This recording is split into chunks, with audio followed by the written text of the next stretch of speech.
Hello, everyone. Welcome to Fanfiction Theater. I'm your host, Tristan. Slightly off center. You were clipping pretty badly, at least on Discord. Yeah. Okay, let me know in chat how I sound. Violet Biscuit is here. Hello. Hey. We have a fic of yours to read, I believe. But with us tonight is Michael T. Bradley from Ice on Mars.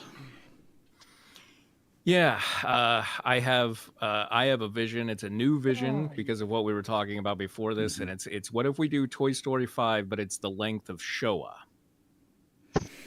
What is Showa? Oh God. It's like whatever everybody says. We can just accept that I didn't get the joke. It's a long thing. Yeah. There you go. Yeah, okay. It's like a 10-hour documentary on the Holocaust. So okay, yeah, that's good. That's a funny joke. People love when you bring up the Holocaust. Who in the chat's with me on Showa? Who in the chat's with me on Showa here? The kids love Showa. We've got Io. I owe money to everybody. Don't come after me. I don't have it. We've got Tracy. Hi, I've got this amazing Toy Story 5 pitch to give you guys. You're gonna love this. You're gonna love this. It won't take a minute. It won't even take a minute. Good. And he took a sip of the drink. He said, "This won't take a minute." Well, I'm not going to rush right into it. Oh my God, no. That's the voice of Drew Brock from Drawback Productions. That's me. I promise not to take us on any more weird tangents. Just kidding. A podium. Is it a desk? Discuss. It's a soup. In Dutch, podium means stage, so who knows? In Dutch, hot dog says sandwich. Boterham. My heart is Christmas movie. What do we do? Yes, that is in Boterham. Oh yes, very strange.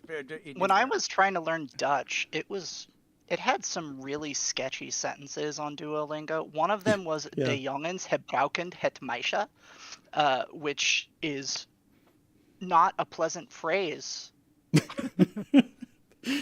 Yeah. We've got Kevin. I just want to let you know, Michael, that I don't have a Showa. I got a grower. What? I feel like that one's even longer. I feel like our choice to like synchronize doing meth right before the show. I'm starting to regret it now. We've got Tracy. Did I already said Tracy? Did I get everybody? Yep. I'm here, damn. Michael T. Bradley from Ice on Mars. Unless there's somebody there with you. Okay. Kevin. Okay. Wait. Did I say Kevin? Yes. Okay. Yeah. Good. All right. All right. Let's just get into it. Methamphetamine. It's welcome. Alzheimer. No, it doesn't. We've already got a full chat. This is great. Rose is here. Sean is here. Hello. Spitfire says, Hello. Michael coming in hot with the popular references. Sean says, is that the record for fastest Holocaust reference? Might be our personal record. You have never hung out with me apparently, 'cause it's Never far from reach. Did I say Tristan? 9 Tristan is hours here, and and 26 he's minutes. neat. That's how. Long Remember, it he is. took a sip while making us all wait for his elevator pitch thing. That wasn't Tristan. Oh, that was was a Jason. different person. Oh wait, that was Jason. It's been so long. Who could remember? I named them both with TR at the beginning to give you time to get it straight before the rest comes out. So There's also an S down later on, so that confuses Yeah. me too. Also, my mother has never called me by my correct name on the first attempt, so I've definitely inherited that. I call my wife Lillian, I call my daughter Megan. It's a mess. Ugh. And when I was working with kids, forget it. I was just like, you with the twin. hey, you Bucktooth. You Get up there, there. boy. You with the face. So Tracy, do you want to actually like pitch your idea for this pitch? Well, what I was thinking, look, I know that you've got your time is very important. It's worth a lot. I know that. I know that. I know you're very busy people. But if you could just give me like one elevator ride, I've got this great pitch for Toy Story 5. I know that it's been greenlit. I know you've got the funding, and I know you're probably looking for the story. So I just give me a chance here. Give me an elevator ride or many. I've got nothing else to do. I can just hang out in the elevator all day and just see you when I see you. Give you little bits of it. I think you're gonna love it. Yeah. Do you have a link for it? Oh yeah. Hold on. My name is Celestia. Welcome. Hey. It's a Christmas miracle. I just noticed that Christmas is on a Thursday this year. We'll probably not be streaming on Christmas, but we might be streaming traveling. on New Year's Day. Ooh. Anyway, I'll see if I can come. We can't stream then. All is quiet on New Year's Day. yeah. New Year's Day? Not if Yeah. you're Yeah. doing Continues to be quiet I all through my. this is my little YouTube It was a reference. YouTube. It's Yeah. man, Oh, okay. Man. Yeah. man, my reference. got that one. Just fallen on deaf ears tonight. It's like Holocaust before swine, you know. Something like that. Yeah. All right. There's lots of problems there. I don't think they eat swine, but never mind.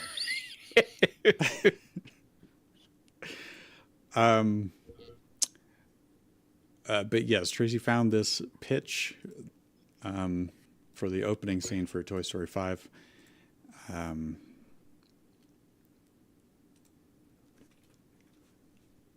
And I guess you can just. Are you getting us? Do you have, All right, sen- well, just- do I you just have have it a on few- your Oh, there soundboard? it Do is. you have do you have elevator door opening and an elevator door closing? I feel like I should. I have a Dings convenience periodically. store door. That would probably be close enough. That's close right? enough. Let's Toilet see, let me get flushing, this. something. Are you What gonna I put it like in the is that reader? we got to this quick enough that we didn't ruin the momentum that Tracy built there. You know. Yeah. No, it's okay. It's okay. Yeah, we're still on the elevator. Still. I can build momentum really quick. Okay, just give me a second. Okay. All right. Woo! That's the momentum I'm looking for. Okay. All right, listen, before I get started, please know that the following opening pitch for Toy Story 5 was loosely inspired by another Toy Story fan fiction called Lost and Found by Annabelle 536, as well as the late Pixar screenwriter Joe Rand's own stated original story for Woody when he was asked about it by his friend Mike Mozart before Rand's death in 2006. Unfortunately, Finding Nemo and Wall-E director Andrew Stanton has since debunked Rand's story being true, so after hearing this, I will be slightly altering and or simplifying certain parts of Rand's story to develop my own story. Also, here is my own personal interpretation of the entire Toy Story timeline so far, just so that everything I'm about to say will make sense to you. Okay, Toy Story timeline. I eat my best deductions despite my very inconsistent in-universe calendars. Okay, the Woody's Roundup TV show ran from 1949, 1957. Okay, Toy Story 2's flashback with Jesse and Emily took place between 1957 and 1972, or even slightly beyond, depending on how old Emily was. I'm actually getting off on 11. I know it's okay. going Well, up all right. to Okay. 16. Well, can you go any higher? Can you go any higher? Okay. Andy Davis was born in 1992, presumably in early August. Andy's younger sister Molly was born in 1998, presumably in January or February. Toy Story took place in August 1998, in spite of the movie's real-world 1995 release date, when Andy was 6 and Molly was only 6 months old. Toy Story 5's main events took place in August 1999, despite the August 1994 calendar layouts in Andy's room and Al's office, when Andy was 7 and Molly was 1. Toy Story 3's opening flashbacks took place in 2000 when Andy was 8 and Molly was 2. Toy Story 4's opening flashback and opening montage. I know it's fire, but no, you don't have to do that. Anyway, an opening montage of young Andy's playtimes took place in September 2003, despite the September 1998 calendar layout in Andy's room, when Andy was 11 and Molly was 5. Okay, Lamp Life's flashbacks took place between September 2003 and August 2012, aka Toy Story 4's long 9-year time jump. Bonnie Anderson was born in 2007. We know this. Toy Story 3's main events took place in August 2010, just as Andy's calendar layout and the dates on his post-it board suggest, when Andy was almost 18, Molly was 12, and Bonnie was 3. Toy Story Toons Hawaii Vacation took place in December 2010, when Bonnie was still 3. I was worried he wasn't going to loop in the Toons. Toy Story Toons canon. He Of course. doesn't loop in. Forky asks a question. Forget it. I'm out. No deal. Red light. No green light for you. This is all utterly. Okay, hold on. You got This is all time. utterly fascinating to me because I haven't watched like a single Toy Story thing ever. So I'm like, okay, I'm with you. Well, yeah. Well, we've got to know get what? everythve up to date. We've got to loop everybody in. It's, Sunday. yes, it's You'll Story have a 4 or great 5. It's the final. It's the final story, but it's absolutely going to be. It's going to work on it all on its own. Unlike Toy Story 4. All right, Toy Story Toons, Small Fry and Partysaurus Rex took place between April and August 2011 when Bonnie was 4. Toy Story Terror took place on October 2011, despite the October 2007 or 2013 calendar layout with a missing date in Ron's office when Bonnie was 4. Toy Story That Time Forgot took place on December 27th, 2011, when Bonnie was still 4. Toy Story 4's main events took place in September 2012, despite the September 2013 calendar layout in Bonnie's kindergarten classroom, when Bonnie was 5 and off screen, and he was 20 and Molly was 14. Toy Story 4's mid-credit scenes at the Carnival and Lamp Life's present-day setting took place between September and October 2012, presumably prior to November 2012's potential snowfall. Forky asks question whether chair, because doorstep counselor. I'm either going to set off the sprinklers right now or I'm going to hang myself. I don't know which. Okay. All right. We'll finish the time when you get back, sir. Okay. I think it's going well. Great, buddy. Keep going. All right. Well, all right. Oh, We'll pick it up on the next elevator. Yeah. Hopefully it's the This same guy. elevator, the cable is snapped or racing to the ground. What the hell is with all of these lazy fucks not replacing their calendars on time in this universe? That's what I want to know. Ignore That's all what calendars. It's part of a conspiracy that's going to come up later in. It's going to be explained. Well, that's the thing. The thing that like baffles me is it's like they do keep replacing calendars, but only like once every 4 to 5 years. Okay, we've got a Celestia, aka Taiko Yasuhiro. I think that's how you say that. Phineas and Isabella in Esther, the Girl Who Became Queen. That's a VeggieTales episode. Okay. Oh, See what Phineas and Isabella get up to in VeggieTales. So it's based on the story of Esther Williams, is that right? Sure. if it's VeggieTales, I'm sure you were joking. I don't know who Esther Williams is. Sorry, I didn't get the reference. Okay, now we're even. But I do But just to be pedantic, I assume it's Esther from the Bible if it's VeggieTales, right? That is Right. what it really is. But Esther Williams was a famous swimmer who did choreographed stuff. Oh, gotcha. I like choreographed anything. Okay. Michael, 2 questions for you. Will you narrate, and would you scoot about 3 inches to your right? To my right, so like there. Yes, perfect. Okay. All right. Phineas decides. Isabella, you and I are going to the setting of the VeggieTales special Esther, the girl who became queen. So they arrive in Persia, where after hearing Mordecai give Esther advice about what to do about her friend who stole an apple, Haman shows up and abducts every woman, including Isabella and Esther, to audition for the right to be King Xerxes' queen. Part 2 is 3 audition songs. Oh, 2 from the movie. The movie? The Bible movie? Is there I assume that's the VeggieTales special. Gotcha. 2 from the movie and 1 from the actual Phineas and Ferb show. Author's note: when they warped into the world, Isabella turned into a head of cabbage and Phineas into a turnip. That's a good detail there. I like that. It is. The It role of is. Phineas will be played by a turnip. You know what? As long as it's got that hot cucumber in it, I'm all here for it. Let's watch. Let's do veggie. Well, isn't Esther the alluring She's a vegetable? spoon. The green It's spoon. not that alluring. She's like a green onion, like upside down, which is odd. I don't know if Oh, she Larry looks- is even in that one. She looks like a spoon. Yeah, I know. Who's Larry? He's the He's hot the one cucumber. that drove a the stake through cucumber. somebody's head. Wait, what? Is she the heroine from the Bible that drove a stake through somebody's head? I don't remember I that don't. part. I don't yeah. think that's Esther, but maybe. No, I don't think it is, but I don't think she killed anybody. Well, darn. but Oh, it'll well. be Go a on. Accepted the toothpick possibility in of this death. if that's the case. Yeah, she got boobles. She got a boob area here. I'm attracted to this green spoon. Oh,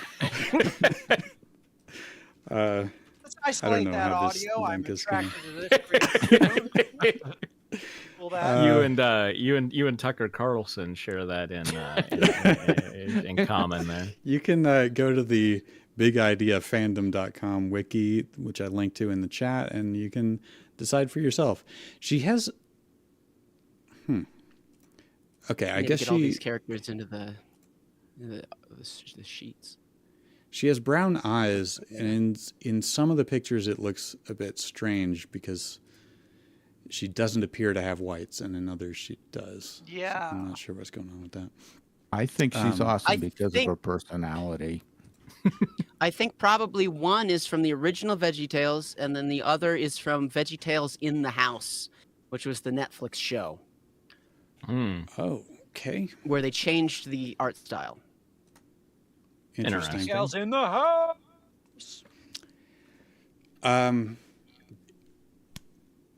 I guess this is Oh, narration. yeah. Okay. Sorry, I was looking up. I was going to the Big Idea fandom, but I guess we have the second part loaded. Okay, it's the audition part. First song. Okay, no idea who's singing, but Well, it must be Esther, right? Must be Esther. Yeah. well, he abducted all of the women. I would assume Oh, maybe so one the of these second, is Isabella. The second one is going to be Esther. Okay. In that case, Aya, would you improvise this song as Isabella? as a spoon. I don't know. Oh, I'm Isabella. I don't know who Isabella is. That's from She's a Phineas and cabbage Ferb. now. Oh, she's a cabbage. Okay, cabbage. that changes everything. There, now there's your direction. Be cabbage. Okay. Okay. Puppies are cuddly puppies, are cute, they're never nasty or mean. I'd give a hug to all the young puppies if ever one day I were queen. She That's must good. be I could feel- stopped. I could that's feel. puppy from Puppy VeggieTales. from She's a Nantucket. psychopath, clearly. I could feel that you were like your nemesis was Liz Truss. That's good. Yeah. Second song. All right, Tracy, you take this one. The battle is not ours, we look to God above, for he will guide us safely through and guard us with his love. We need not run and hide, for there is nothing we can't face when God is by our side.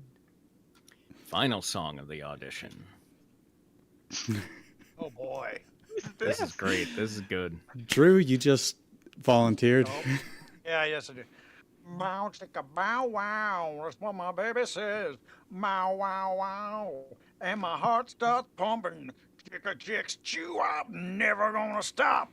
Get your goo means that I love you. The judge of the contest decides. Oh yes. Wait, oh, I'm sorry. This isn't part of the song. I want it to be though. Keep going. The judge of the contest decides. Oh yes, we have a new queen. What is your name? Isabella shyly states, I, Isabella. The judge announces, ladies and gentlemen, please welcome Queen Isabella. Part 3 is the Peony Brothers Trap, Banishment, and Haman's Song. Stop. Here we go. I'm honestly happy that the judge of the contest is Louis Armstrong. Like, I think that's Yeah. Oh, that Okay. I said stop because of that hand, but I forgot the hands appear there now. I thought they had an emoji in this. Oh, yeah.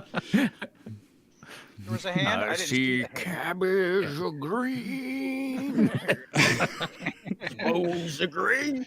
Drew, if you don't see a hand, you might need to do a hard refresh Okay. of the reader.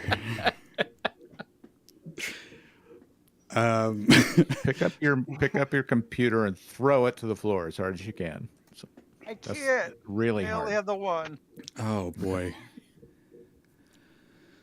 You Oh, had to do okay. it to us, huh? You just. Oh wow. All right. Let me get out the small reader. Yeah, it's still Page Buster. Oh wow, there's so much going on in chat. I missed so much. I'm like, my name is Celestia is bitching about My Little Pony Gen 5, and I'm like, what the hell? How did we get to that point? Also, are they like Pokemon? They have generations. Holy shit! This paragraph. Gen 4 was the good one for a while. Gen 5 is it CGI now? It's just like each time they've rebooted the series with new art styles. started and as CGI. showrunners. They use generally the same world and characters, but they're all reinterpreted every time. Okay, so MLP Okay. stands for My Little Pony. Yes. Yeah. I mean, I assume. Yeah. Oh, My I thought dumb you were brain talking was about just like VeggieTales. mothers I'd like to penetrate.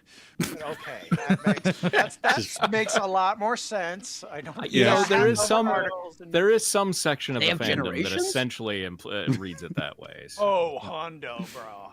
Hondo. Yeah, Hasbro essentially just does a DC Comics and reboots their universe every few years. Gotcha. Bro and Hasbro. Okay. The next morning, King Xerxes sends Haman to fetch Isabella to be introduced to him. He gets interrupted by the Peony brothers, sending him a cake.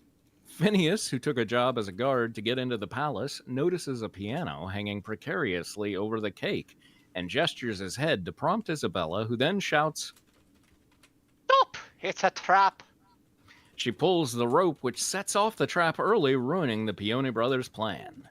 This causes Haman to banish the Peony brothers to the island of perpetual tickling. When King Xerxes thanks Isabella for saving his life, Isabella gives Phineas the credit. This makes Haman nervous that Phineas might replace him as second in command. This cues the villain song. Okay, and who's singing it? Haman? I think so. Oh man. Haman. Most villain Which songs are almost vegetable talked, is- right? Which vegetable is Haman? I can't remember. I know. Is he a villainous gourd? It's, I don't. it's I'm I gonna only look him up. remember the prophet. The prophet is Grandpa Grape, but I can't remember who. He is a gourd that looks like an Italian mob boss. It's Mr. Lunt. It's Mr. Lunt. Okay. Okay. Who's that? He is a decorative Mrs. gourd. Lunt's husband. He has a He's gold the one tooth. who sings. Yeah, and a He's brown the one mustache. who sings Cheeseburger. Yeah, Okay, which we all who's know. been sitting on a Mr. Lunt impression this whole time? Leap in place says Heyman is Mr. Lunt. Is that a spoiler or a big reveal? No. See, they have the It's the same VeggieTales. vegetables that play these different parts in the story. It's was kind of the like actor Looney burger. Tunes, where there's characters that take different roles in different stories. I see. Spitfire Oh, says, that's "I think that wild was on this- Jimmy Buffett." That's wild on the Big Idea fandom page. You can click on the pictures. There's the classic Netflix and TBS versions. That's nice. TBS. It went on I- TBS. No, TVS. I don't know what that means. Like television S. Televangelist station or TVs? something like that. Oh, I'll look since Okay. it's Here's All right, a all right, I'll- more important question. The lines seem to be swapping. This might be a duet. With the Yeah, king. it's a Is two-hander the here. king? Yeah, Is so the it's- king? It's King Xerxes, right? Yeah, it's Who's Mr. gotta be Nezzer. the Mr. Nezzer? Okay. Yeah. Okay, so, Dad, you take the first line here, and then I'll be Mr. Nezzer responding to you. So, from Your Highness. Okay. This Well, I will don't be know interesting. what a cheeseburger sounds like, so I'll just do it what I think a villain would Sounds say. You're like decor- Jimmy you're- Buffett. You're a decorative gourd. Your Highness, I believe there is much to fear. You're kind of doing my voice then, but Oh, Your Highness, I believe there There is we much to fear. really, those peonies are no longer here. A much greater danger may await you now. How's that possible? That didn't rhyme. Nope, With keep permission, going, keep Your going. Highness. With permission, Your Highness, I'll tell you now. No, How? Oh, tell you how. Now. that was fine. Go either way. How now, brown cow? Go on. It's my duty to inform you that if I'm correct, to ignore this grave emergency would be neglect. It's the motto of my office, serve and protect. There are those who walk among us who show no respect. Oh my goodness, tell me about these people. Author's note, here's where I change one word of the lyrics. What do we win if we figure out which word it is? A sneaky little couple. that's the one, because it was originally A sneaky little fucker. That sounds so VeggieTales to me. A sneaky little couple who do sneaky little things, who stick their sneaky noses into matters of the king. I fear if they're not dealt with, the prospect makes me weep. A zucchini-shaped sarcophagus is where you'll sleep. Really, the nerve, I'm disgusted. There are those who can't be trusted. That sure doesn't sound like nice couple. Nope, Your Highness, I believe we must act with speed. Agreed. Say the word'll give you what you need. God, Wordle, I'm sick of it. A simple solution, but you must act now. How can I help? With permission, Your Highness, I'll tell you how. Go on. A for careful calculation, I've got just the thing. We'll send them to the dreaded Isle of Tickling. But before I can take action, we have to close the deal, and it needs a kingly imprint of your royal seal. Actually, of you, Royal Seal. Of you, royal seal. Who's going to be the royal seal? I compare you to. I agree they must be busted. There are those who can't be trusted. There are those who can't be trusted. I'm singing too. That sneaky, Sneaky little couple who do sneaky, sneaky little things.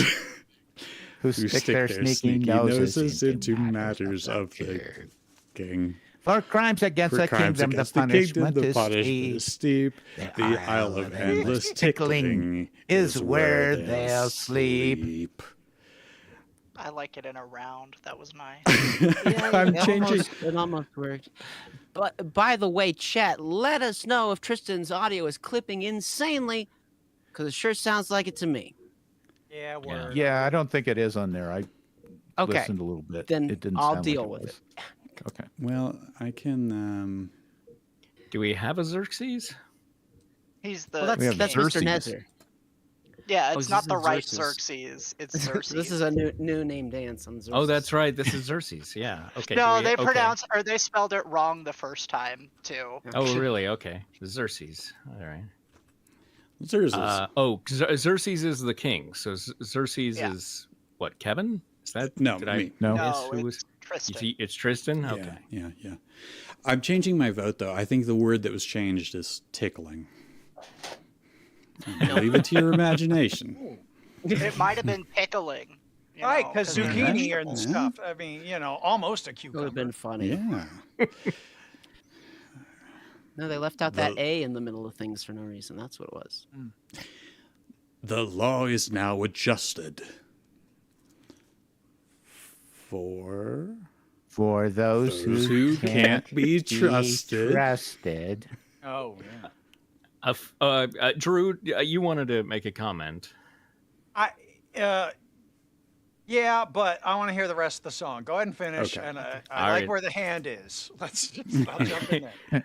A few minutes later, Haman slaps the edict for Phineas's banishment onto the news podium in the square. Ha! Phineas is busted. Are we all the I chorus? assume that's Yeah, both. there we go. All the Greek chorus. There are There are those who those come There are here. those who can be And trusted. trusted. In part 4, Isabella borrows Esther's song to motivate herself and outs Haman as a fraud to save Phineas from exile. I'm really glad they told us that. Yeah. I was Yeah. really worried. I'm waiting for the hamana song. I guess I have a humble brag then with my hand up. Let's see. I used to work with a guy who was the voice of the sea lion in the movie Slappy and the Stinkers. All right. 5 Wow. kids, 1 sea lion, Netflix no you. rules. That's exactly what the VHS said. And I was like, that was you. I was so excited that he was, but he didn't have lines. He was just like, like So that it was puts just you like- affirmative and negative grunts. That's all he did. And what was the other thing? That's Oh, fire. zucchini-shaped sarcophagus is what I call my wife's vagina. All right, now I'm done.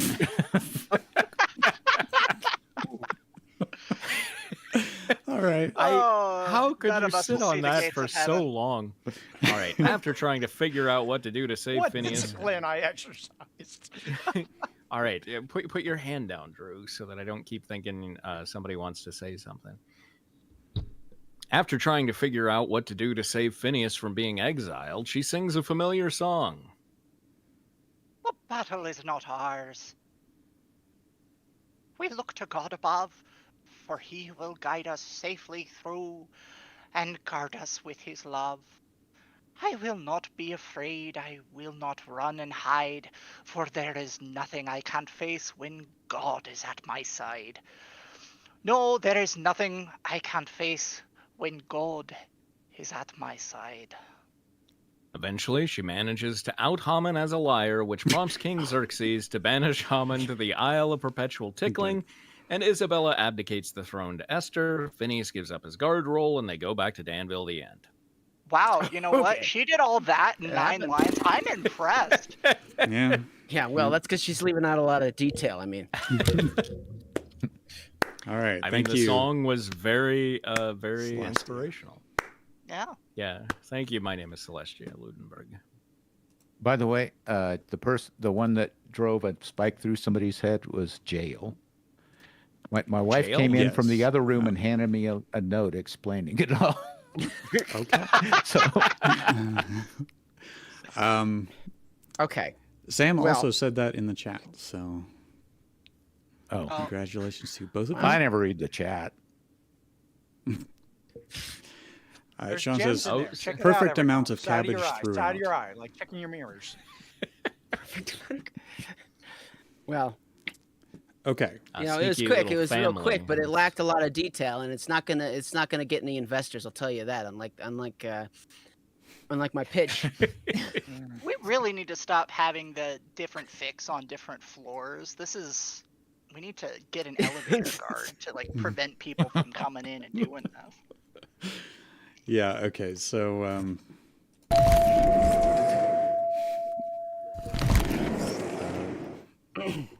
Awesome. Okay.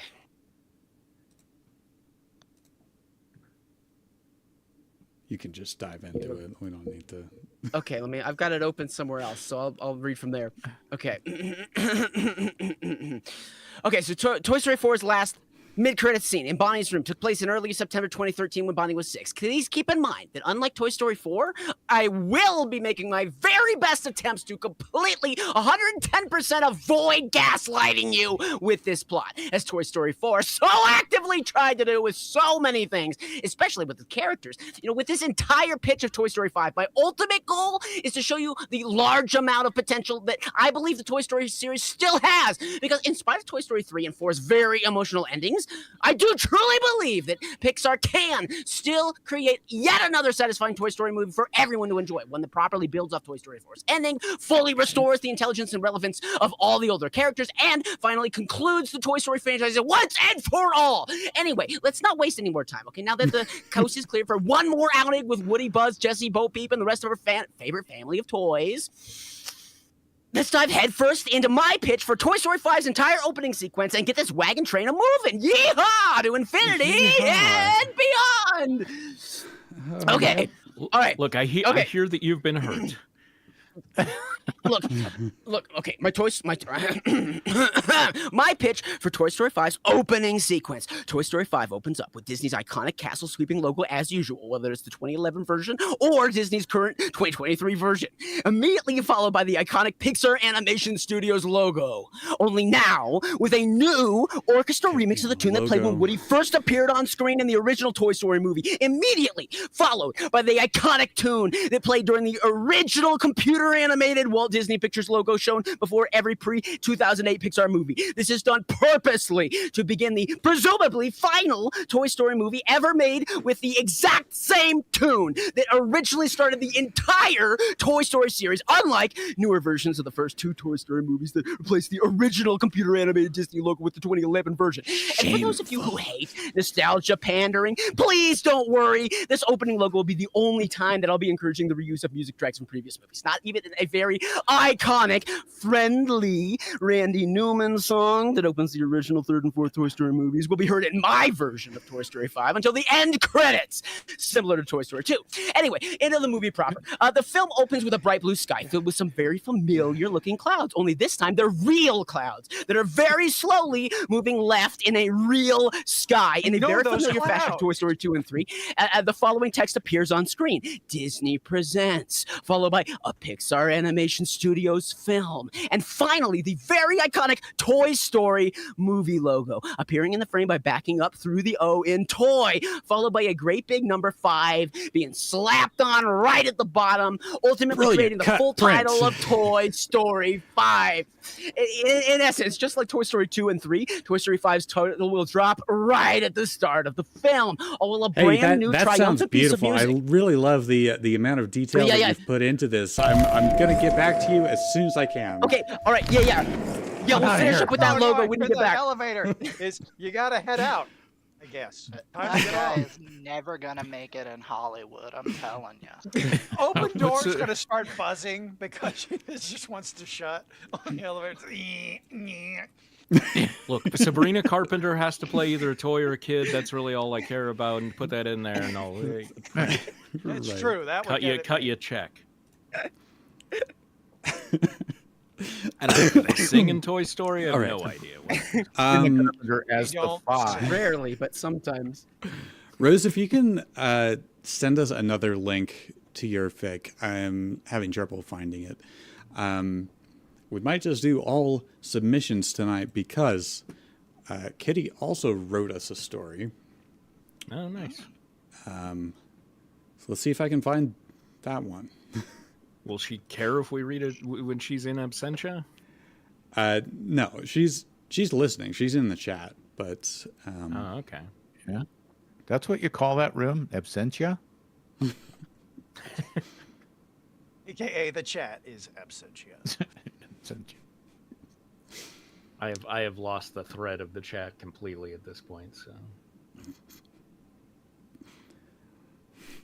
Spitfire says the script is going to be 600 pages long.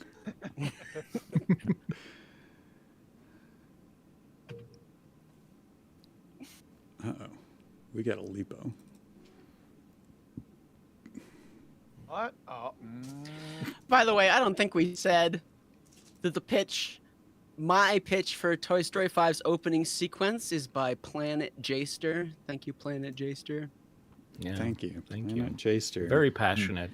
Our people will call your people Planet Jaster. I'm not going to say what they're going to call them, but We'll send a ship to your planet and we'll hash out the details.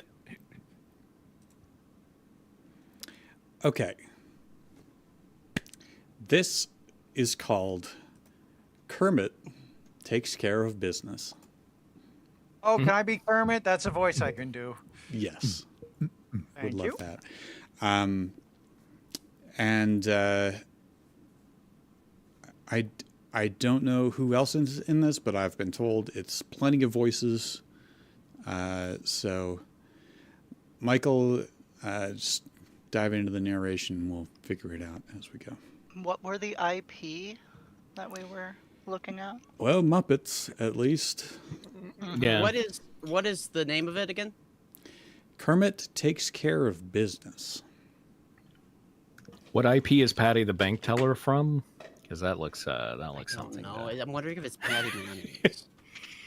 In a small town, not too far from where we all. Okay. This is this is folksy.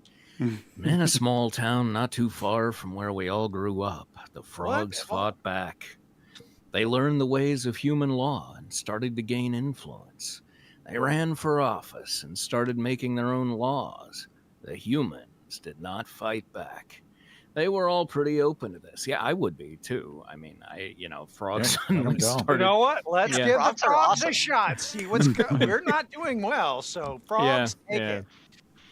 I tell you what. First, take Iran. See how that goes. We'll back that coup.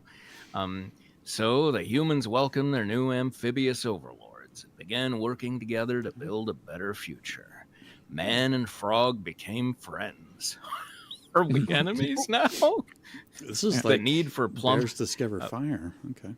we eat frog The need- legs. Some people do. The need for plumber. I just think of all those little frogs and crutches. The need for plumbers and veterinarians skyrocketed. In this world, a frog could walk into a bank just like you or I. Wouldn't he hop in?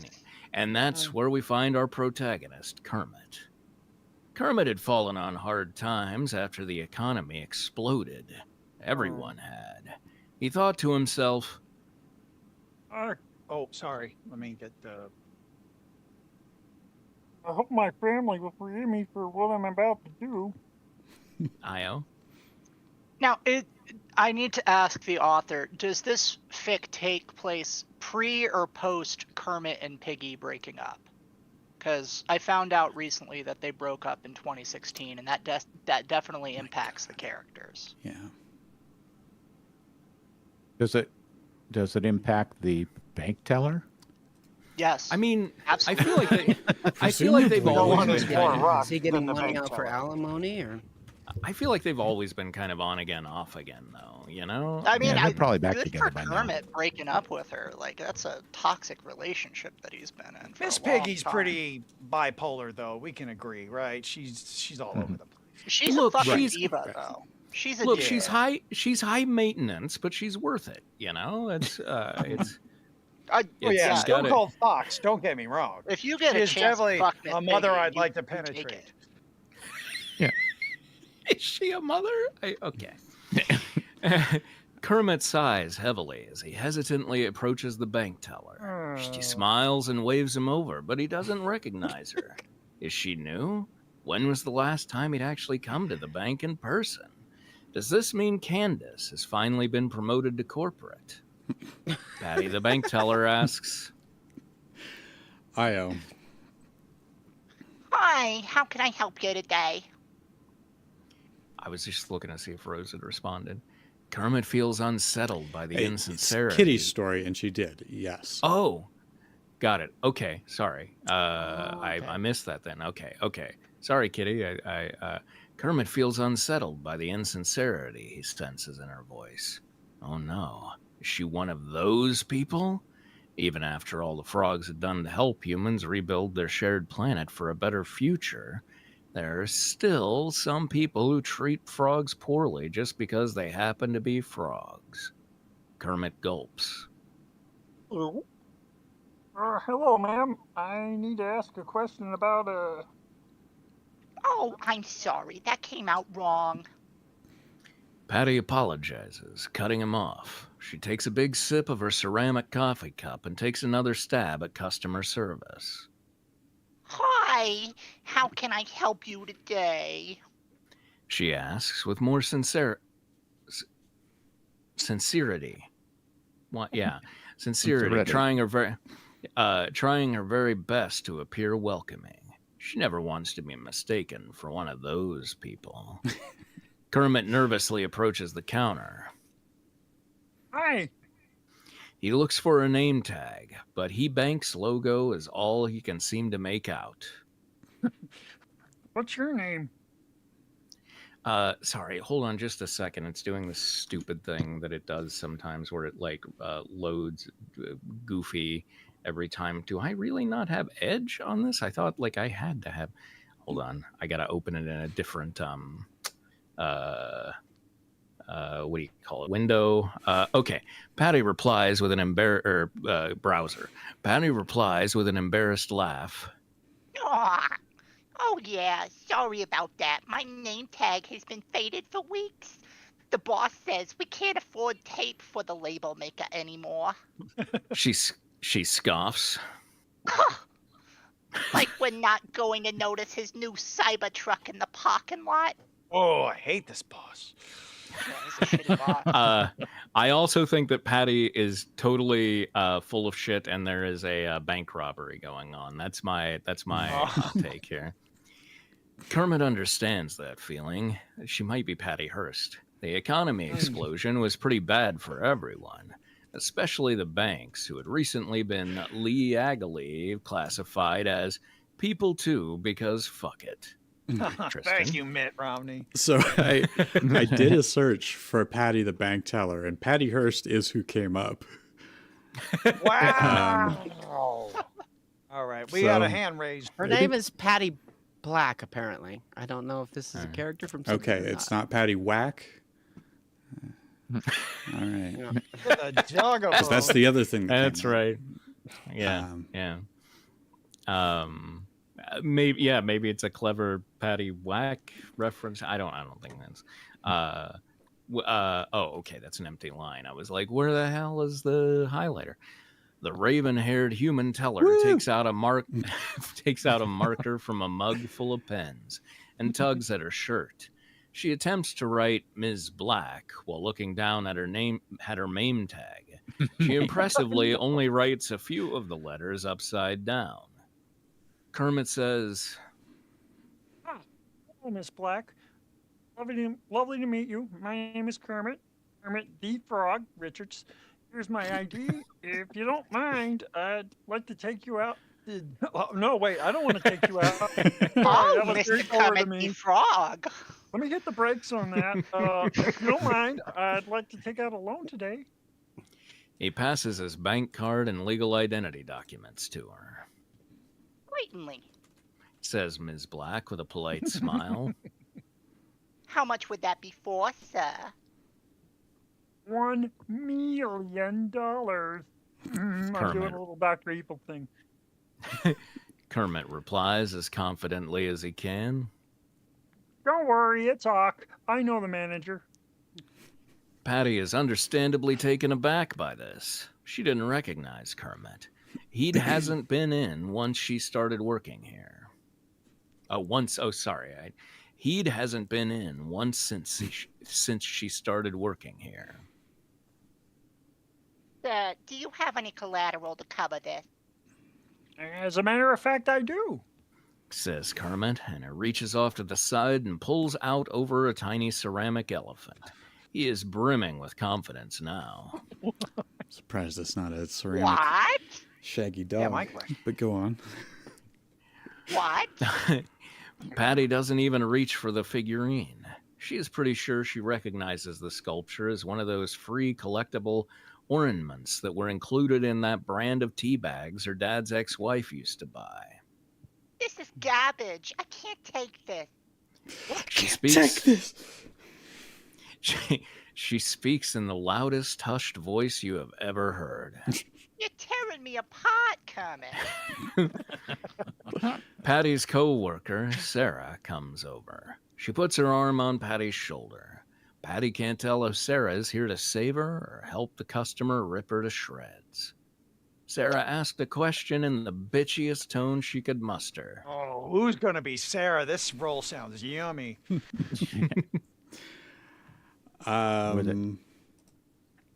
Gonna give it to Tracy. Okay. All right. Hey, Patty. Is everything okay here?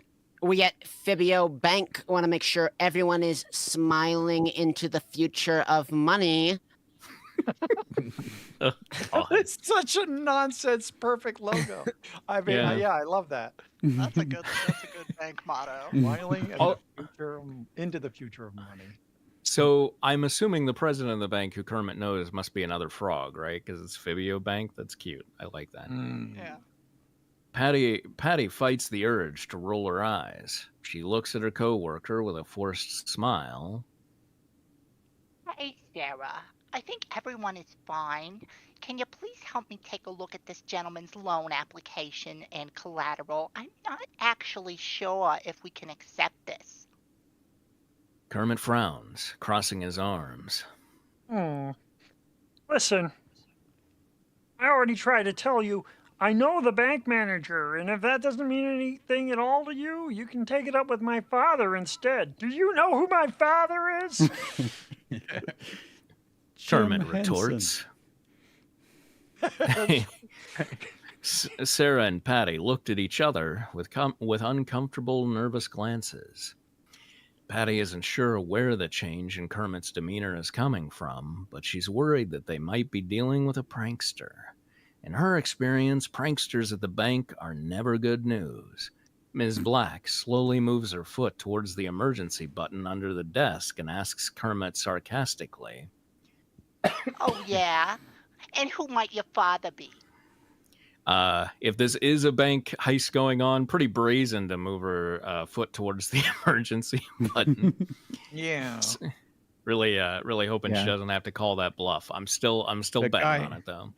The guy with his hand up Kermit's butt is definitely going to see that down there. Yeah. It's down there. He knows what's going on. Sarah scoffs and puts her hands on her hips. She is quickly getting more and more annoyed at his entitled attitude. You don't know? Kermit asks incredulously. No, I don't. Do you, Patty? Asks Sarah.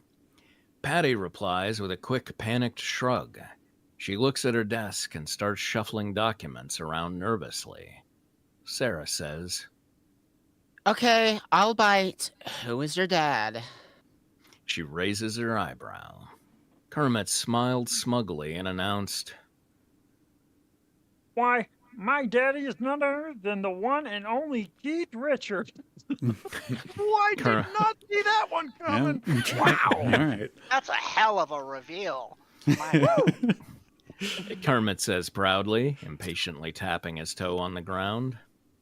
Now, and I have that loan or not. I'm sure the credit union down the road would be very grateful to me if I get him to move his account over. That was the final straw. Sarah had reached her BS limit. Patty thought, Surely this gentleman is just messing with us. Was this a new TikTok prank? One of the one of words the- here is a combination of the words scam and prank.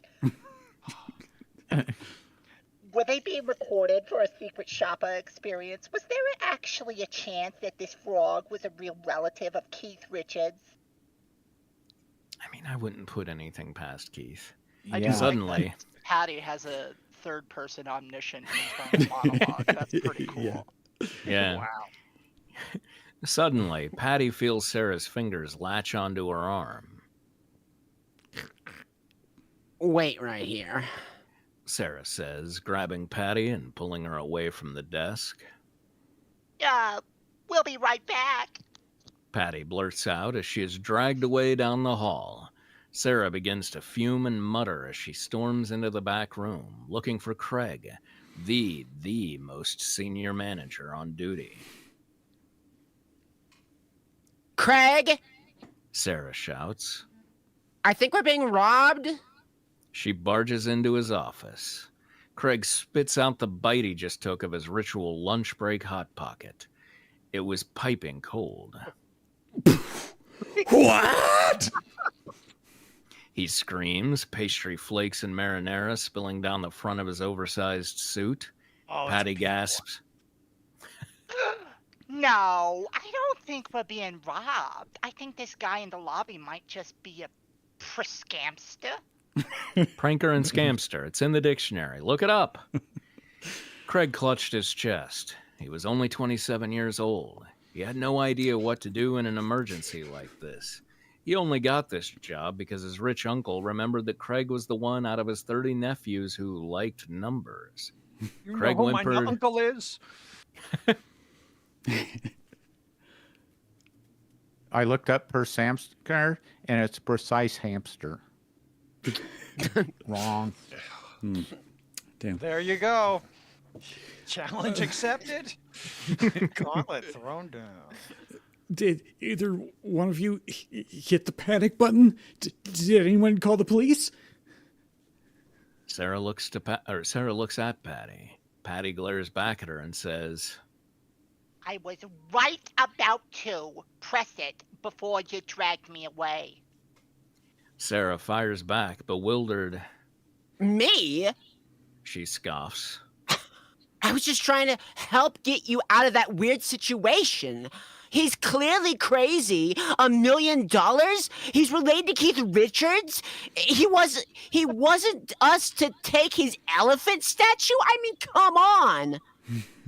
Just then, Craig lit up. Wait!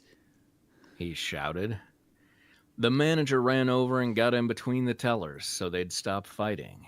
He said, Stop! I think I do know this guy. Sarah, tell me again, from the beginning, what exactly happened? Craig stared at Sarah intensely. Sarah stopped swiping at Patty. She motioned for Patty to speak. Patty fixed her hair and told Craig, Well, there's a frog out there who claims to know you, and he's asking for $1 million loan. It seems unusual. He claims his father is Keith Richards. He even gave me this. Oh, what? His father, his. Oh, he claims his father is Keith Richards. He even gave me this as collateral. She says, holding up the elephant. I mean, what even is this? Hold on, I gotta. Oh, it's a happy kitty.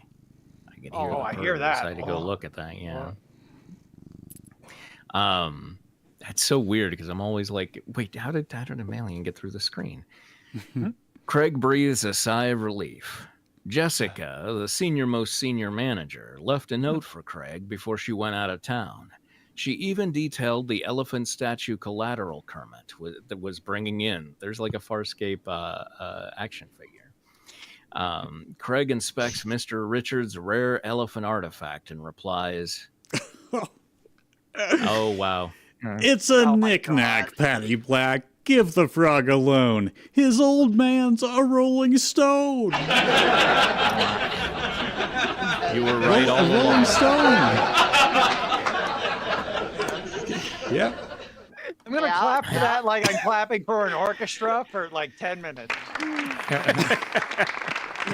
Keep clapping. I'm doing Heath Ledger's Joker clap in the Dark Knight right now. That's what it is. Ho, ho, ha, ha, ho, ho. All right. Thank you. Thank you so much, Kitty. Who could have seen this I do have coming? a complaint, though. She claimed this had a lot of voices, but it had one too few. Somebody was left out. I'm not going to say who.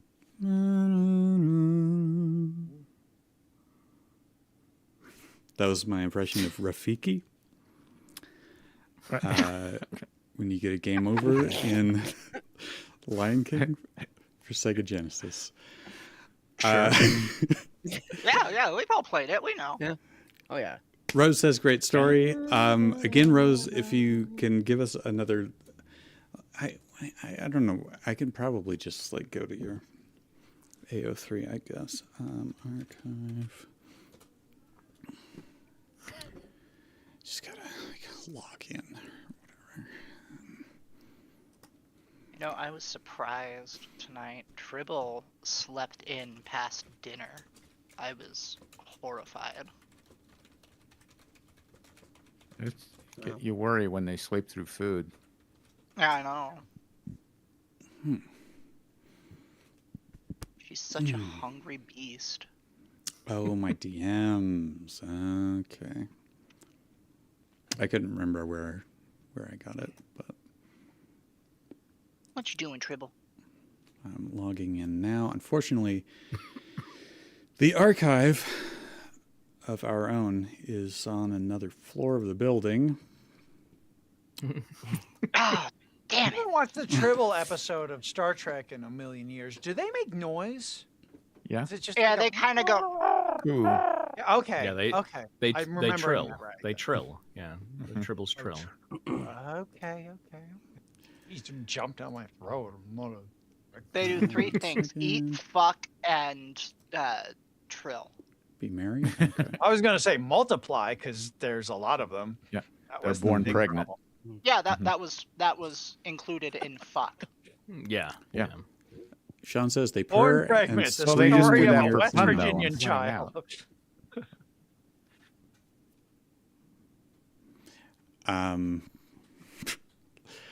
Sam says I linked in your mom's DMs last night, and I didn't sanitize my URL.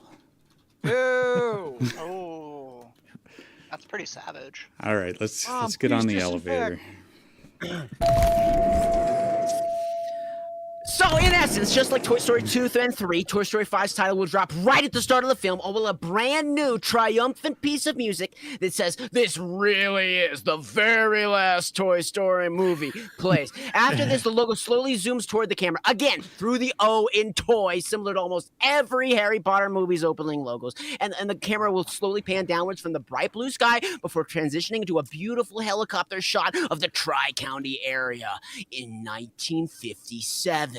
In early November of 1957, a very passionate 3-year-old fan of Woody's Roundup by the name of Andy Davis, not the Andy Davis you all know and love just yet, but someone related to him, walks into this local toy store with his mom, who is definitely not the same mother of the Andy you know based on her bespectacled appearance. Having little to no money to pay for toys in the past, today is the day that Andy will be buying two of his very first toys ever with his very own allowance money, Slinky Dog and Mr. Potato Head. Yes, the very same Slinky Dog and Mr. Potato Head that you've all known and loved since the original Toy Story My movie. With God. my personal recommendation for Mr. Potato Head's new voice actor, following the late Don Rickles being the always entertaining Danny DeVito. Well, while paying for Andy's new toys, his mom asked the toy store clerk if they have any of the newly released Woody's Roundup ragdolls in stock, which, after saying no, prompts the clerk to explain what he had heard about these dolls on the news recently. Back in September, Woody's Roundup had reached its peak and one of the most popular children's television shows ever, having been on the air for about 8 years since 1949, with tons of merchandise being sold outside of any dolls just yet. The show's 8-year success eventually inspired the show's sponsors, Cowboy Crunchies, to finally have a fresh new toy line of high-quality polstering ragdoll toys based on the Woody's Roundup characters produced, those characters being Sheriff Woody Pride, Jessie the Yodeling Cowgirl, Bullseye the Horse, and Sticky Pete the Prospector. These dolls are the exact dolls Andy's mom is asking about. Unfortunately, back in October of 1957, by the time the very first prototypes of each doll were completed, the launch of Sputnik 1 happened, which ultimately resulted in this viewership of Woody's Roundup dropping immensely within only a month. The show being canceled and only 5% of the original intended amount of Woody's Roundup dolls for worldwide release actually being produced. And FYI, the reason why I personally don't believe that our Sheriff Woody is the only doll of his kind is because in Toy Story 2, the prospector says that he spent a lifetime never being sold himself, meaning that unless Cowboy Crunchies was cruel enough to mass produce dolls of every Woody's Roundup character except the man himself, Woody should definitely not have been the only doll of his kind, even in the late 1950s. There This it ultimately, is. okay, all right. Well, I'll let you know what that ultimately results in when I'll see you. We really need to fix the security button in the elevator. This is getting Yeah, it's ridiculous. not quick response time. Also, wait, his name is Andy Davis? I guess. Guess? Mm-hmm. I According to never knew this. that, which is so close to Ann B. Davis, Alice from the Brady Bunch. Yeah. All right, just a I thing can't believe that Wow. detail isn't in here. Yeah, this come on. was common knowledge, Drew. Come on, get over it. Like Jesus. No, I think we need to write in the response to whatever this crazy rant is. Hey, that guy's name sounds like the name of a person who played another person in a thing that old people know about. Why wasn't that included? Huge Rose says- gaps, no funding. Like, Rose says, I love the history lesson. Sean says, you got a friend that's dead. Okay, this story is called Medic Finds Love in Hell by Rose great Muffins. title. I- A newspaper headlines just like, I got all the information in as few words as possible. It is a crossover between Team Fortress 2, which is where Medic is from, and Has Been Hotel. Okay. What was that? I said okay. Okay. All right. IOD, I feel like you have a pretty good German accent. No, I can be the medic. Okay. And then, we'll see who else shows up here. But Michael, you can. Seems Michael is dead. Oh no. Yeah. Oh yeah. His batteries died apparently. Okay. Well, I guess I will read this one at least for now. The screams of a German. I'm back. Okay. Yeah, that's my my power blinked off. 2 days ago, there are thousands without power in Washington, and I had a brownout, or it's called a brownout, right? When your power just blinks off and on the other night, and hasn't been stormy since then. And apparently my TV also didn't turn off. That's why you probably can't see that, but it's blue in the background anyway. Okay, sorry about that. Okay. Should I? You want me to read, or are you? Either way, I just wanted to let you know I'm back. Okay. You know what? I will read this one. Go for it.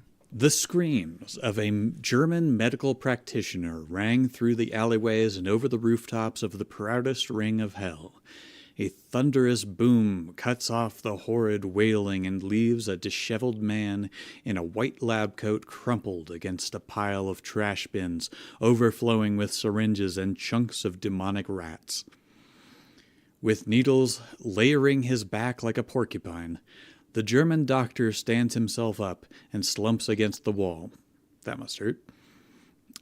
No. He's got needles all over He's his leaning back. forward. Dear God. The doctor groaned. And I thought my heart exploding with nuclear radiations was painful. It appears. He says as he turns his head to the end of the alleyway he dropped in. I've arrived at my final destination. Herbert Ludwig, the medic to a band of red-clad mercenaries, has found himself in hell after an experiment gone wrong. Yes, Drew? Oh, I heard that Final Destination. That's not a crossover with this, right? I was No, hoping, but I don't think it I is. don't Yeah. think so. Oh, I love Final Destination. I love where Like- any horror movie where the villain is Rube Goldberg. Right. Oh, it's so good. And then the letters "Final Destination" come onto screen, right? And they come on in a way where We the zoom through the strings O. from the first Final Destination movie start playing. The Okay, camera zooms okay. through the D in Destination. But it's all in minor chords so that we know that this is really the final destination. Okay, go. It will never. Well, be the you know final what? I method. think it should be in harmonic minor chords if we're gonna go crazy with it. Like, We went I to see find that it. last one in the theater as a family. We had such a great time. Oh boy, those movies are just the best stupid fun. I can't recommend them highly enough. I'm trying to imagine a sequel that takes place in hell. Like they die, they get to hell, and then It's just more. It just shit keeps falling going. on them and stuff. yeah. Final Destination, finalist destination ever. It turns out that destination not so final. Yeah, There's some more yeah. destinations. That bird, Okay. you know, I was supposed to have my liver ripped out by that bird, but I wasn't on the flight in hell. Yeah, exactly. Though recent advancements in nuclear technology seemed promising, they had not been ready for medical application. He would only find this out after using himself as a last resort test subject. Much to my regrets, my experiment has gone horribly wrong. It seems I ripped open a portal to hell through my own chest and sent myself through. How unfortunate. I shouldn't be here for at least another 45 years. The mortal man doesn't have quite the same ring as raven-haired, but all right. The mortal man, a certain This guy mortal was man, alive. brushed the needles off his back and stood himself up, drinking in the overly red and black environment around him. Certainly the scent of brimstone hasn't faded since my last visit. He sucks the toxic air through his nostrils and pleasantly exhales as he makes his way out of the alleyway and into the city street. Demons and sinners were abound, running rampant with bloodthirst and lust in their eyes. Drugs dripped from their noses and wounds stitched themselves back together as more of each were perpetuated by the sinners to the sinners. Hang on. For the sinners, amen. Of the Drugs drip from their noses. I was so stuck on that, and then the rest of the sentence just got me further and further. Mm-hmm. Okay, Because they're in hell, they heal quickly. wait, but then the wounds stitched back together. I don't know Or about each, stitch. each what? Drugs and what else? Bloodthirst. Wounds, I guess. Yeah, or more- yeah, noses. more of- Oh, okay. of the More wounds yeah. and more drugs dripping out. Okay, okay. Thank you. They give them drugs and then they slice them open. I don't All know. right, you guys, you got to hold my hand through this one. This seems like a wild ride. I saw the pilot of Has Been Hotel, and it's been a while. Is that what this is based off of? I'm still Yes. assuming it's Final Destination. You go right ahead, Michael. I'm not going to burst your There's a Yeah, bubble. bowling you ball have rolling one. around. I've seen the whole series of Has-Beens, so we're Good. good. Though almost as if the world could not see him if he paid it no mind, Dr. Ludwig made his way down the brimstone streets and into no particular direction. The carefree smile on a man damned early left him under the radar of the other malicious inhabitants as gunshots and stabbings persisted around him. It was only when he noticed the bright lights and standout architecture of a building looming over the sinful city that he had a goal in mind. The doctor made his way there, arriving at the double doors with curiosity in his eyes and a devilish grin on his lips. Without any concern for what the establishment was or whose business he was intruding on, he walked in. Guten Morgen. The man called out with joy as he strode in. He was pleasantly surprised to find himself in a spacey hotel lobby. Ah, this wasn't here last time. Well, not the way it is now. Much larger. Coming down the curved staircase and into the lobby was a long-limbed, bleach-white skinned woman with rosy cheeks that looked painted on. Her eyes went wide as she began bouncing down the stairs, her long white and blonde hairs flouncing behind her. Dad, I was going to give you the next roll, so you can... Oh my gosh, oh my gosh, oh my gosh. A new guest and another scientist? Goodness, we're really attracting the intellectuals. Ludwig scoffed and smirked while pulling at his gloves and flexing his fingers in a gentle taunt. Not quite the science you may be thinking of. He walked to the center of the lobby to meet the energetic woman and put his hand out in a gentle greeting. Pleased to make your acquaintance. I am Dr. Herbert Ludwig, medical extraordinaire and performer of light miracles.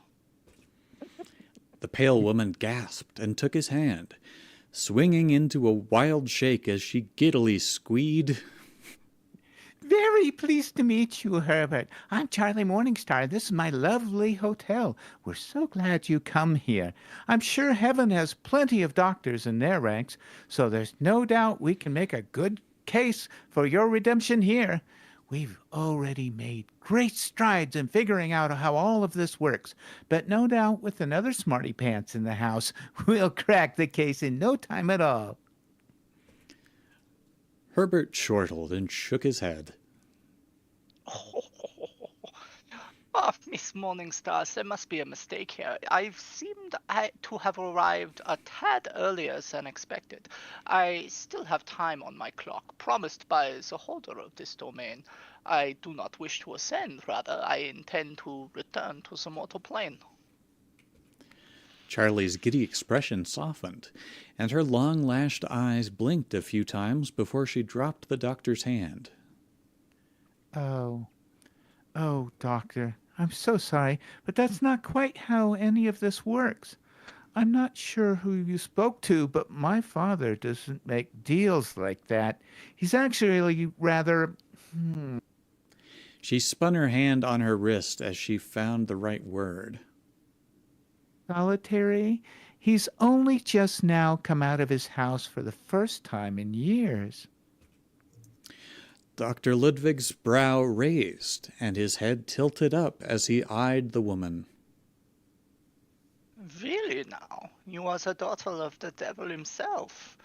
You seem rather bubbly. Charlie laughed and waved her hand as if to dismay any doubts. Oh, Dismiss. yes. What? Dismiss any doubts, not dismay. Oh, I said dismay? Okay.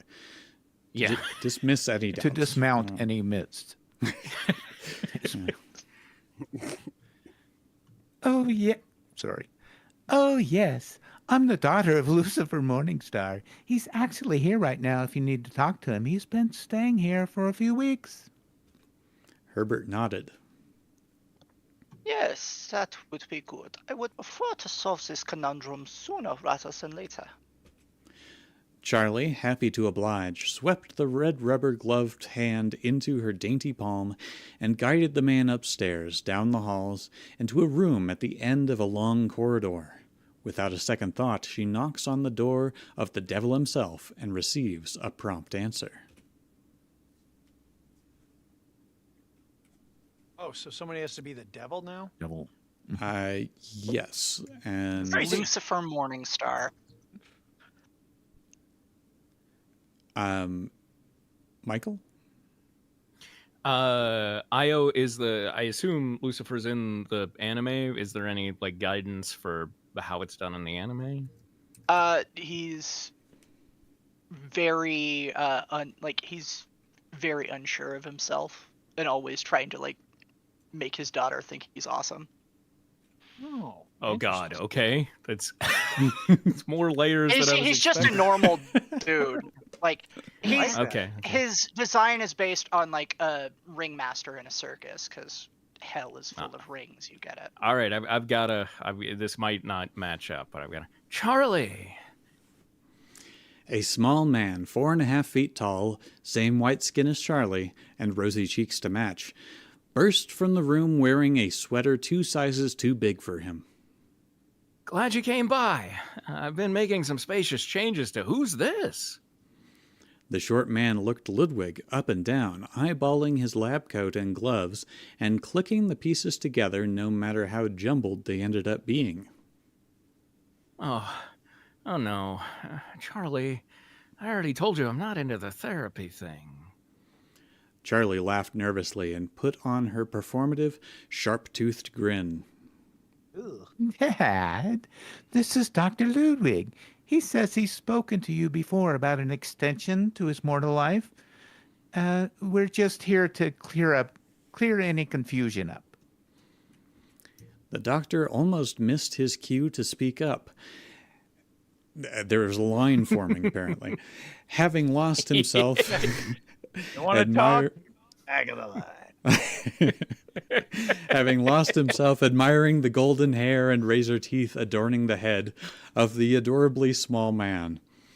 His cheeks felt hot, and he missed one of the beats from his heavily modified heart. Sorry, I was lost in your beautiful hair and teeth. Yeah. I get that a lot. Yes. He said as he snapped to attention. I believe Wait, you are not the same devil I spoke 2 years ago. He was large, imposing, with steel-like horns. You are... Herbert's chest felt like it rose up to his throat, choking him as the words he wanted to utter seemed too flowery and soft for his usual demeanor. hot. Different.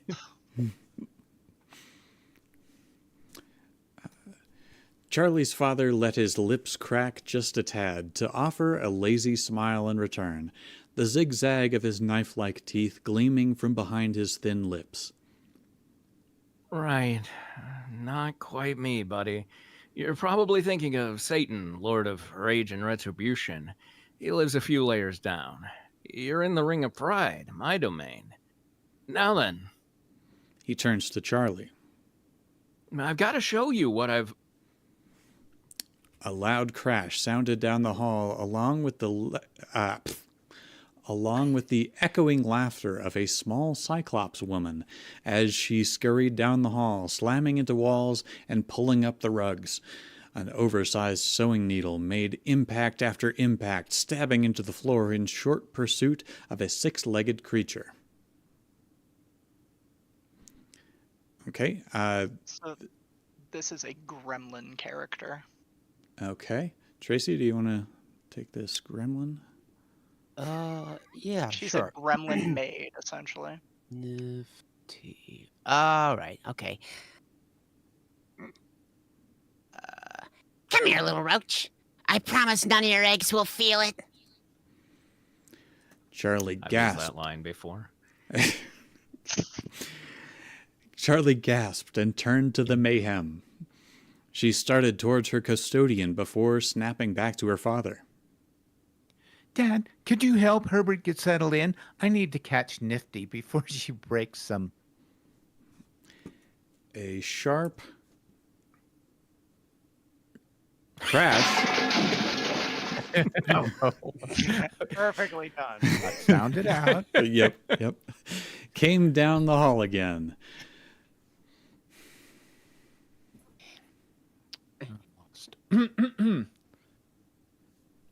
It's not me. Still Charlie. Yeah, Oh, it's still Charlie. before she breaks more. And before her father could even respond, his hand reaching out to her, Charlie had bolted down the hall, calling for Nifty. The Lord of Hell slumped, his hand lowering and sweater sleeves dropping to the floor. Drooping. Drooping, please. Drooping to the floor. Thank you. I heard my name, sort of, and I had to jump in. Damn it. He turned towards the doctor, whose eyes had not left the small man.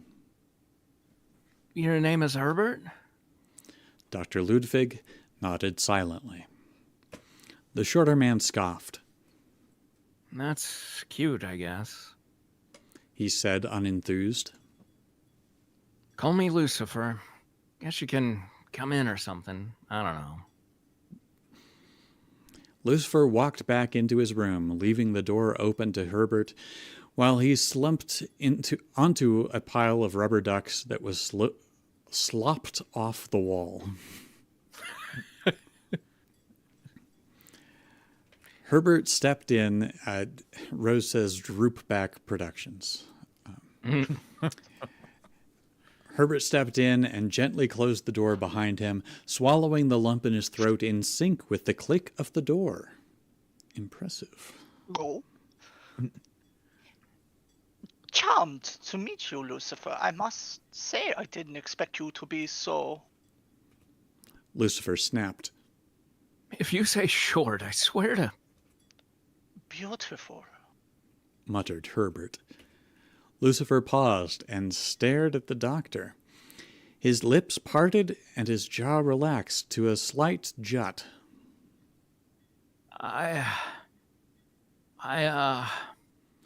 Something warm was running up Lucifer's cheeks now. Oh, no. Whoa, that escalated. Something he hadn't felt in ages. Thousands of years, maybe. That's, Not since that pit of gun dogs. Yeah. Not since what? That pit of gun Pit dogs. of gun dogs. Pit of gun ducks. Yeah, from I don't remember which one that is. Phantom Menace? No, Oh. that's Attack of the Clones when they're Attack of in the an Clones, elevator, which let's I not bring up haven't- elevators. I haven't felt you this tense since we fell into that pit of gun dogs. Said Got that to a it, got it. coworker Okay. recently. I hope they knew what I was doing. They didn't. Okay. And Yeah. no, we They're gonna just think you're the weirdest person. I heard pitted, like, pitted fruit. A pitted gumdrop. And I was like, how the Just- fuck do you you can pit just- a gum? Just put that in the sentence. It makes as much sense. True. It works. Felt you this tense since those pitted gun dogs. Anyway. That's nice. But flattery isn't going to get you any special... Herbert stepped forwards, shaking his head and working to slide his blood-red gloves off his hands. No flattery, just honesty, Your Majesty. Once the rubber left the cuticles, his fingertips, as they say, once the rubber left the cuticles, I'm always saying that. his fingertips made their way towards Lucifer's cheek, brushing up against him carefully. I'm picturing a Ren and Stimpy close-up shot there. I was under the impression that I'd be negotiating my mortality today, but it seems I found something I'd like more.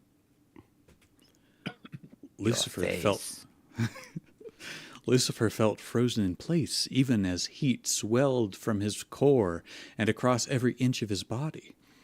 Suddenly, on his face too, right? It's coming up on his face. Yep. You know When what? they If this come on shit goes people's where I face. think it's going, I think Herbert's gonna come on Lucifer's face before. Let's go. Suddenly, the spacious sweater had become too hot. Whoa there, buddy. Lucifer's hand reached up and clasped at Herbert's wrist, gently pulling against it and slipping the doctor's fingers from his pink cheeks. I'm not like the sinners you're used to. I'm a gold-blooded angel. And besides, I've never... Lucifer looked for the words, but Herbert spoke first. Never been with a mortal soul. No. Replied Lucifer, as his hand drifted to the ring on his finger, twisting it nervously. I've been with a mortal woman. That's how, He laughed nervously and stepped back. That's how I had Charlie. He looked further away from the doctor and kept his fingers clenched to the ring. Herbert straightened his back and turned his cheek with a hand covering his lips. Ah, my apologies. I didn't realize you were committed. Lucifer twitched and clasped his hand around the ring. I'm not so sure. She hasn't even answered my calls in nearly 8 years. We have an understanding. We've made a deal. Herbert's eyes slowly rested back on the petite man. Then what's holding you back? Lucifer let out a nervous laugh punctuated by a tired sigh. I'm not sure. I've also never... He drifted on his words before closing his eyes and gritting his teeth. I've never been with a man before.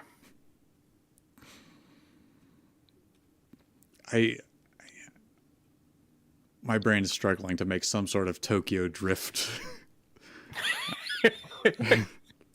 Tokyo Drift, man. I don't. On his I don't, words. Did Lucas Black have a gay scene in that? Is that? No, because he's drifting lost on the his word words. drift. No, him and Lil Bow Wow were getting it on. drift. Yeah, that other lady was just. Yep. Okay. That Look, dressing, really. The point is, if you're not out of control, you're not in control. Oh, Dr. okay, Ludwig sure. No, I got looked you. Yeah, surprised. But the Speak my surprise, language now. but the surprise melted as he stepped forwards again and laid a hand against the shorter man's waist. Really now? The master of sin has yet to lay with another man? Maybe your reputation outreaches the realities that I've found here in the heart of hell. Oh, oops. Lucifer's gaze turned from unease and shame to glittering admiration as his gaze traveled from the scarred hand on his waist and up to the machismic features of this mortal man. Is that the correct pronunciation? Machismic? Yeah, don't know I that mean, word. Let me yeah. look that heard up. that one. Machismo, Well, it's maybe? yeah, it's machismo as a Okay. an adjective, right? So yeah, Yeah. it's good. Up to the machismic features of this mortal man. Dangerously machisy. If it's not a real word, it should be. Yeah, Yeah, I like it. It's good. it's Will Um, Smith. Yes, Shakespeare thought you- invented words. Why can't Violet Biscuit? I thought you said it's Will Smith, and I was like, that's a reference. Yeah, I don't was get." really confused for a second there. But I was like, hell with it. He's probably made up words, Jiggy. I don't know. Is that his? Oh Anyway. yeah, Hondo. Parents just don't understand. Yeah, they That's don't. that's true. Nightmare on My Street, yo. Okay. References. This, totally lost the voice now. Okay. There's a lot of exaggeration going on up there, huh? He felt a smile creeping back to his lips as the both of them fell towards another pile of rubber ducks that poured from the bed. They're just slopped everywhere. Yeah. I mean, that's that pretty sentence accurate to the is series. amazing because something's happening onto someone's face that we love in all fan fiction, and then the second half with the rubber ducks. I mean, amazing. Yep. Yeah. Ducks scattered as they they squeaking? sunk. Yes. I don't know. Okay. Yeah. Okay, a lot of Lucifer's squeaking going ducks in on. the show I wish I typically had squeak. a sound effect for 50 to 100 rubber ducks squeaking, but ducks scattered. You don't as- have that ready? Shame on I know, you. I know. As they sunk into the golden horde, Maybe said Herbert. we should turn some rumors into truth. Lucifer's soft grin melted into pursed lips as he leaned up against the man, finding rough skin to lock with and melt against.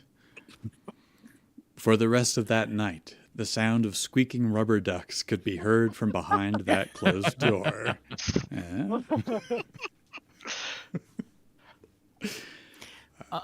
So I looked up Lucifer. I googled it from Hasbro. Oh, what'd you Hotel, find just, about Lucifer, Michael? He's got real depressed dad energy. Oh, Well- Louie, buddy. Well, here's the thing that I thought that was interesting, because they have a lot of stats on Lucifer in here, and oh, one of them is sexuality, pansexual. I mean, this is the Lucifer from the show, like not Yeah. just Yeah. like, you know. So I'm like, is this a prequel? Is that what's going on here? Is that or he just hadn't gotten around to Well, men yet, but he's exactly. like fucking Well, every if they're other learning- animal and thing. He's just like, oh, If a they're- guy. Why don't I If try a they're guy? learning about redemption, this probably if it's another scientist, it's probably sometime after the beginning of season 2. I gotta call that right now. Okay, I'm just Okay. I'm setting a timeline. good. To be continued? Yes, the answer is yes, it will be continued, and Tristan is going to figure out how to find the sound of 1,000 squeaking ducks. Yeah. Rose, I'm kind of upset that you didn't have the question mark on another line after a ... Like, you gotta do that with these to be continued things. All right. Rose says I was pretty much right about the timeline placement. At least gotta be after Baxter arrives at the hotel. Thank you so much, Rose, for that. Yeah, thanks. Medic finds love in Thank you. hell. That was wonderful. Okay, we have 24 minutes left. And I think we've made it through everything that's been submitted to us. Submitted? So the rest of us should just take a deep sip as we get back on that elevator. Yep. I Guess kind of 24 want minutes to of- take the stairs this time. Anybody want to join me? Yeah. That's 52 flights. I don't know. I'm getting on the elevator. So anyway, this ultimately results in the new Woody's Roundup dolls having sold out very fast and all over the Tri-County area due to the worldwide popularity and rarity within just a month, which leaves Andy feeling very upset that he'll most likely never get a Sheriff Woody doll of his own, mainly due to Andy's family barely having enough money to afford one and or even put good food on the table. And if Andy wasn't already feeling sad enough, just as he and his mom get into the car to drive home, Andy briefly spots a bright young girl about his age wearing a bright red cowboy hat who should be familiar to all Toy Story 2 fans, walking into a local movie theater with her parents. So through the open door of the car, Andy notices the girl has her very own Jessie, the yodeling cowgirl doll from Woody's Roundup, clutched tightly in her hands, who may or may not be the very same Jessie that you've all known and loved since Toy Story 2. The girl gently pulls and releases Jessie's pull string, causing the doll's voice to, give a very loud yodel just before the theater doors open. The theater doors shut, much to the girl's delight. Seeing one of his favorite TV characters bring so much joy to another child his age only leaves Andy wondering if he'll ever have a Sheriff Woody doll from Woody's Roundup to call his own, aka the very same kind of jealousy that I always felt whenever I saw other kids with really cool looking Spider-Man toys. But as they begin to drive home, Andy's mom tells her son not to give up hope just yet. So anyway, 1 month later, on the following Christmas day of 1957, in That a very self-same familiar emotion looking... that I myself. In a very familiar looking White House, a house that we all thought we had moved away from in the original Toy Story movie. Where we and all he grew up finally and we're receives the from very thing he's always wanted with warm love. His parents, his very own brand new in the box Sheriff Woody doll, aka the very same Sheriff Woody doll that you've all known and loved since the original Toy Story movie. According to Andy's parents, this brand new Sheriff Woody doll had been sent directly to them from Cowboy Crunchies upon a very desperate but respectful letter request from Andy's parents, which does leave Andy very surprised but still immensely overjoyed to hear that the sponsors of Woody's Roundup themselves had actually answered his family's prayers. Upon finally unboxing Woody, Andy gently pulls and releases Woody's pull string, causing Woody's voice box to formally greet Andy with 4 words that nearly bring him to happy tears. "You're my favorite deputy." Hearing Woody talk brings immediate joy to Andy, who tightly hugs Woody and tells him that they'll be best friends I'm gonna forever. pee in Over a the course corner of the to next mark 4 my months, territory. 'Cause we're here in forever now. 1958, Woody very quickly becomes Andy's favorite toy, as well as fairly good friends with Mr. Potato Head and Slinky. Unfortunately, as a result of living in a poor family and not always having access to proper health care, Andy eventually develops an unfortunate case of polio. Please know that this plot point was Joe Ranth's idea, not mine, and is later informed that he will need to be hospitalized for special treatment, which will also require all of Andy's possessions, including his only 3 toys, to be burned. Hearing this nearly breaks Andy's heart, but in a quick Velveteen act of Rabbit. defiance out of his deep love for his only 3 toys, Andy secretly takes Woody, Slinky, and Mr. Potato Head and places them in an empty trunk in the attic, which he seals tight with one of his dad's padlocks under a combination based on his birthday, i.e. some random date in 1954. Unfortunately, once Woody, Slinky, and Mr. Early Potato August, Head wake if I up inside remember the correctly. trunk as Andy leaves, the inside of this trunk is so dark and tightly shut that after a short amount of time desperately struggling to get out, the trio of toys are all forced to revert back to their lifeless toy forms, possibly as a result of them losing consciousness in a tight space. And unfortunately, this is where these 3 toys will remain for the next 38 years. So 38 years later, in 1996, about 2 years before the original Toy Story movie, Woody, Slinky, and Mr. Potato Head are abruptly woken up by the trunk that they are still inside, suddenly being picked up, hauled out of the attic and into Andy's old bedroom, which now has new furniture, a spy blue wallpaper with cute clouds on it, and many new toys littered throughout the room. Those toys being Lenny the Binoculars, Mr. Mike, a Bobble Clown, a pink control ball, a C&C the Farmer Says Animal Sound Maker, and a collection of little tykes with their own fire truck. The truck from the attic is then unlocked and slowly opened up by a spectacled man in his early could you 40s give me who a happily boost for a presents second Woody, here? Slinky, and Mr. Potato Head to his wife, aka a very familiar, loving mother you might remember, and his 4-year-old son, whose name is also revealed to be Andy, aka the very same Andy that you've all known and loved since the original Toy Story movie. No Woody's boy way. is most likely a regular attendant at Yeah. Sunnyside Daycare. At first, Woody wonders if Andy's sickness may have caused him to lose the memory of them, as he believes that this 4-year-old Andy is the very same Andy who locked them up in the trunk. But immediately after this, when the man talks to Andy about Woody, the man states that Woody, Slinky, and Mr. Potato Head are in fact his old childhood toys that he actively protected from being burned almost 40 years ago. Let me out. Let me out. Let me out. All right.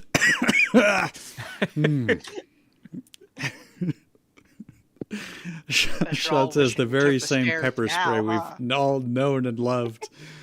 And yes, polio, but it wasn't his idea. It's forced to use it. Dance Revolution! All right, let's battle against some mafias. Chapter 16, Infiltration, Ultra Mix to Extreme. Is that?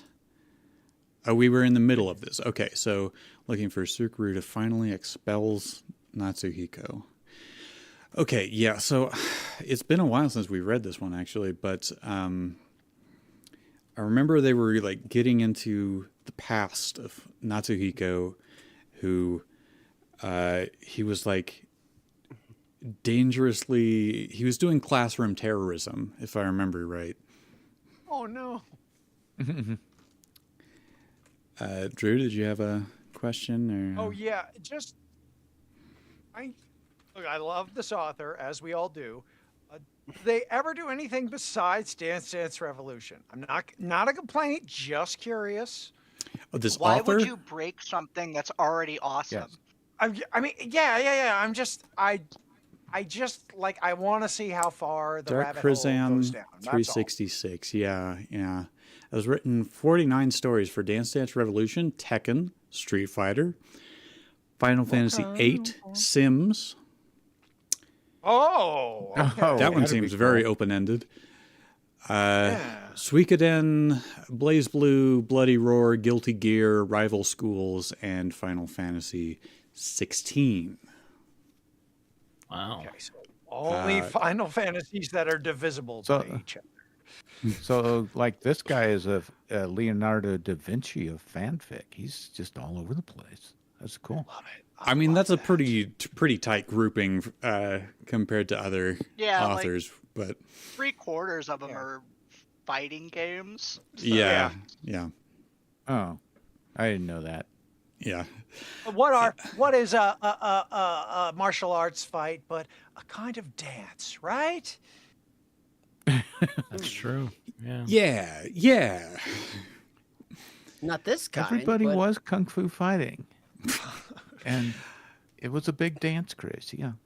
I like when everybody kung fu fights and it's so surreptitious that the person you're protecting from assassins doesn't know it. Let's get into this thing. You know what? In 3 years, if and when we finish this fic, we can look at some of those others. Yeah. So I think this is Uni starting here, right? No, I think it's Retsu. Okay. Retsu knows of his actions as he continues to narrate. Oh, but then it Said says knowing flashback him. over. But you're right. That makes more sense. Yeah, I didn't even look above the flashback over since I assumed, Yeah. it wouldn't. It was over. So Thus not relevant any longer. yeah. Sir Garuda finally expels Natsuhiko after discovering his motives of terrorizing other classes by attempting to blow the class Oh, buddy. with a detonating yeah. device. Oh, And he was never seen Whatever you're into, I afterwards. guess. He was expelled in school because of class terrorism, and all the students and professors are relieved to his expulsion. Bullshit. That's right. I remember there was a class terrorist. Yeah. Yeah. And Emmy. if This you're was Kitty, if you're right? new here, the drinking game is said telling him. Yeah, Emmy is the There it is. normal voiced of the who is girls. now Io. That's horrible. Why would he do such a thing? I assume I'm backup narrator. Yes. Emmy said sadly, and Uni tells her in a bratty manner. I'm drinking for Don't that. feel Sorry. sympathy. It's not authorized, Said Drew. and tells. Yeah. But no, but it's said and tells. It's in there. I'm sorry. Look, if you're playing my game, drink. Don't And feel sympathy for his actions, Emmy? These actions of what he did. He does not accept anyone else to be scolded by grown-ups. He has to grow up, you know? No, I don't know. What did you just say? Don't Uni felt has a point, Drew. Oh my gosh. And Emmy. Retsu said as Garuda finally arrives to see them and tells the news about Natsuhiko and being stealing the post from the Star Electronic Builders. Everyone, I already found out what Natsuhiko's motives are. He was affiliated with the Mafia organization, and his motive is to destroy the school? What? That dirty boy is totally nuts. Rage said angrily as Akira became unflinched to see the news. Huh. So I guess maybe a Pokemon bit him and he flinched and it's wearing off now. Yeah. Yeah. Also, Io, if you can turn your mic up a little bit, that would be good. I've never been able to do that. It's on Okay, maximum. all right. We've been over this a million times, my friend. The mic socket. Every fucking week with you people. Turn the mic up, Io. Turn the mic up. You sounded good just there. You doing that? Great. Okay, Perfect, I'll stop thanks. yelling, you motherfucker. Jesus fucking Christ. Thank you. I gotta go and fuck my mother. Bye. Not before I do, motherfucker. Kari was Kitty, yeah, Nisha's that's Bane. There's no one's ever been assigned understudy. Wait, she's it's Bane. Wait, I no, did no, do it. me. Yeah, there you go. Okay, Yeah, it's go the for it. Duke of oil. He has to be stopped. Kari remarked as Garuda tells them.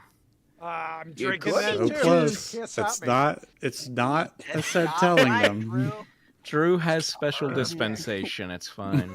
Your drink gonna has go an for this asterisk doctor. by it. It's not There's a sanctioned. little side game.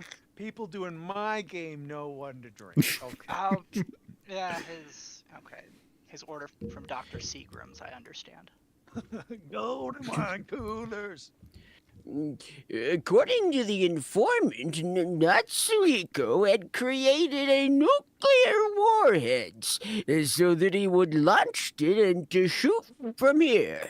He wants to destroy my school that I worked so hard for it. Gotta nuke the school. That's such a wild, evil plan. What a Yeah, guy. especially since he lives in the same Was he city. Calvin? Yeah. So who's the informant, Mr. Ito? Emmy wondered as Charmy the busybody arrived to see them. That's a good band, Charmy and the Busybodies. I feel like that's like a coming this Just the fall on one. CBS. Charmy Yeah. the busybody. Listen to Okay. Charmy and Busybody in the morning, and Helen on News and Traffic. I don't know who's talking right now. I Yeah. assume either Charm or the busybody, right? Well, I think Well, either one is there- Drew. It was me, Tracy. You okay? Oh, wait. Who am I, Charmy? yes. You're Charmy both the, of these characters, so you can Charmy, pick you were whichever doing one. and the as the busybody. Nasonex B. Oh, And the busybody is Fred Stoller, so you can got pick. it. Okay, so who's speaking first here? Who says Professor? We don't don't know. We have no idea. Oh, okay. It doesn't matter then.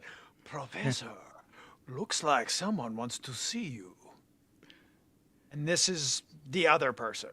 Now this is Garuda. Is Okay, Garuda? Sure. I Okay, think it's Garuda's the Garuda. professor. Okay.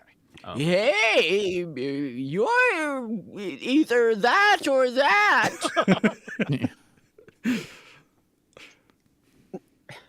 Okay, so wait. Busybody was Fred Fred Stoller. Stoller, Was- right? Ed Stoller. Okay.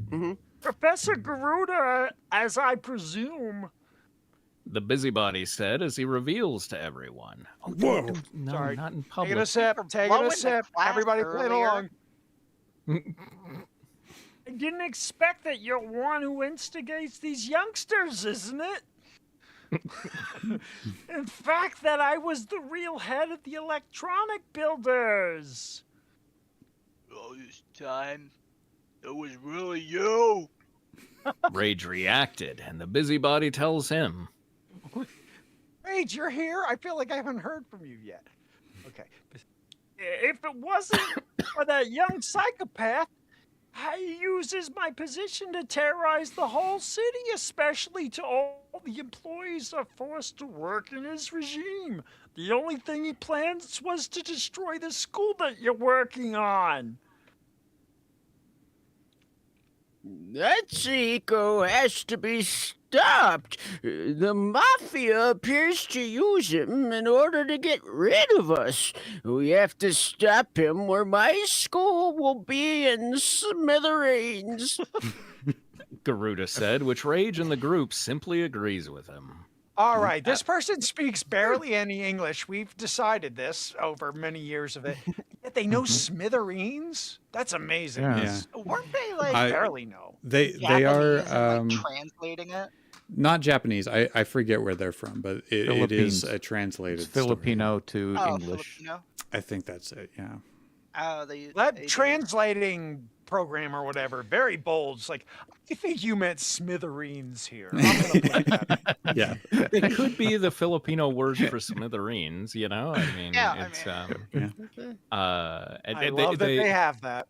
they probably Google translated it and then ran it through Grammarly, the bastards. Oh, Grammarly, sons of bitches. Grammarly has taken all the Scooby jobs. Sad. Oh, that Wither they- Scooby something 08. 82101. 82101. There you go. I It's got that- 8 right. Give me, please clap. It's It's a that name I it's haven't that heard or- in years, and I knew who it was, Drew. it's I've that not or heard that AI. name in quite some time.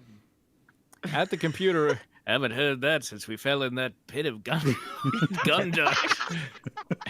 At the computer room, Retsu and scene hacking the map of the underground facility within the tower itself, and Akira was watching him. I guess we let the girls to stay at Sir Garuda's underground laboratory. Retsu said while typing as Akira replies. I let Uni to help Charmy and Carrie to help Professor Garuda, just in case if anything happens to him. Guys, we have to go. Rage calls them, which both agreed in a nod. Back at Star Electronic Builders, the trio are ready to infiltrate the secret underground facility within the tower. Retsu uses his binoculars to check the guards while Rage is with him. Did you find something around? Affirmative. The guards are literally at the front.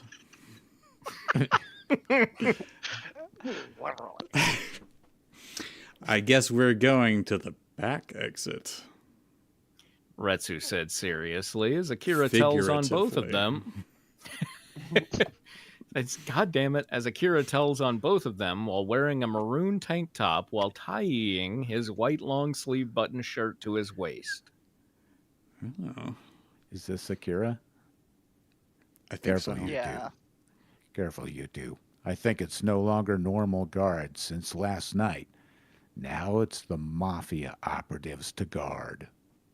Okay. That nerd needs to get his ass kicked. Rage said, raising his brow. Let's do this. Retsu said as the trio finally infiltrates the back exit of the building with the song Block Rockin' Beats has been played.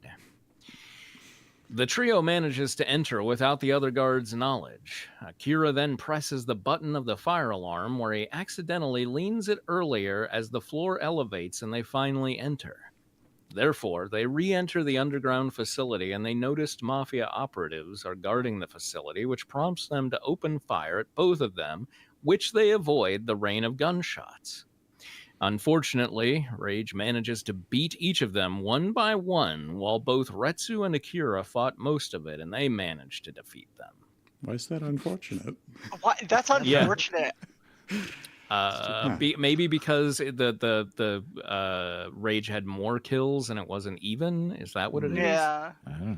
It's his KD ratio. He's really carrying them here. Reiji, you and Akira are going to deal with the mafia. I'm going to stop the nuclear warheads from being activated. Good idea. Somebody should. I mean, sure. Retsu said as he goes to stop the activation as both fend off the mafia operatives. Retsu then uses his mini-computer, which he hacks the activation system as he successfully do it due to his swift hands, and the hack was completed. Outside, Natsuhiko was ready to engage the warheads, which he plans to destroy empty as Retsu finally confronts him. Okay, Natsuhiko.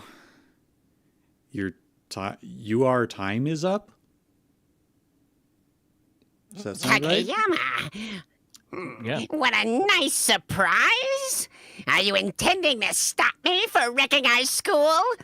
But let me guess, you can't stop me, because it's too late now. Natsuhiko said as he shows his own remote controlling device. You're getting insane. I'm not going to let you do it, Natsuhiko. Retsu said angrily as both are seen tugging the controlling device. That's what I call it, too.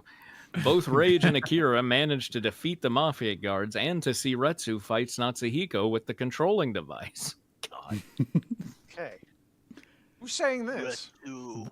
Okay. I'm pretty sure it's Rage. Good call. Rage. It seems that those two are fighting for the device. Akira said, pointed out on them as Natsuhiko managed to tackle him and finally presses the button on the device, to which Retsu fails. Sorry, Kageyama, but EMTI is going down? Natsuhiko said as Retsu smirks, knowing that it doesn't effect and knowing the warheads became inactive. Impossible! It's supposed to be activated! But how? I managed to deactivate its activation, Tatsuda. So good. That's incredible. Whoa. That's a quote. You're going down at this rate. Retsu admitted smirking. If you tried to make me angry, I know that my head will be exploded for your actions. Yeah, this whole paragraph is a good quote. I think. This paragraph fucks. Oh my god. This time, your flunkies will fight me. How can we make like fucks and slaps? Like how we need to combine them as a like it's really Flaps. good, you know? Like second, Yeah, like it, flaps. no, but slaps Flaps. plus fucks. Yeah, Flaps. Flaps. Flaps. Flaps. we can also do slugs. Like See, slugs I'm hearing pitted, and I don't know. It's Kageyama, you wouldn't dare! Natsuhiko yelled hysterically, and Retsu finally activates within his backup mini-computer as he blows the detonator within the underground lab. Rage and Akira saw this, and Retsu quickly escapes, and they manage to get inside the elevator and lifts them to the top. Oh shit, we're in the elevator. Don't say it. Oh, It's about that time. Outside, they noticed an earthquake beneath the underground coming from the explosion, which makes other employees of the tower to flee. Therefore, Rage's communicator is lighted up as he picks his right pocket from his brown and green camouflage pants and clicks the button to see his grandfather's image. Though we are past time. Is this? I thought that was going to be. Yeah, I thought that was going to be like an endpoint.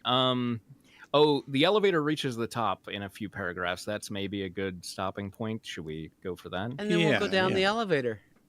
No, I'm gonna jump off the building rather than go down the elevator. I don't want to hear about Toy Story timelines anymore. I do. Grandfather. Oh yeah, I what got is to it? do it. It's pretty fun. Reggie, you have to activate Retsu's mini-computer near in the satellite so that I can activate the repaired switch-type Ultra Maximizer.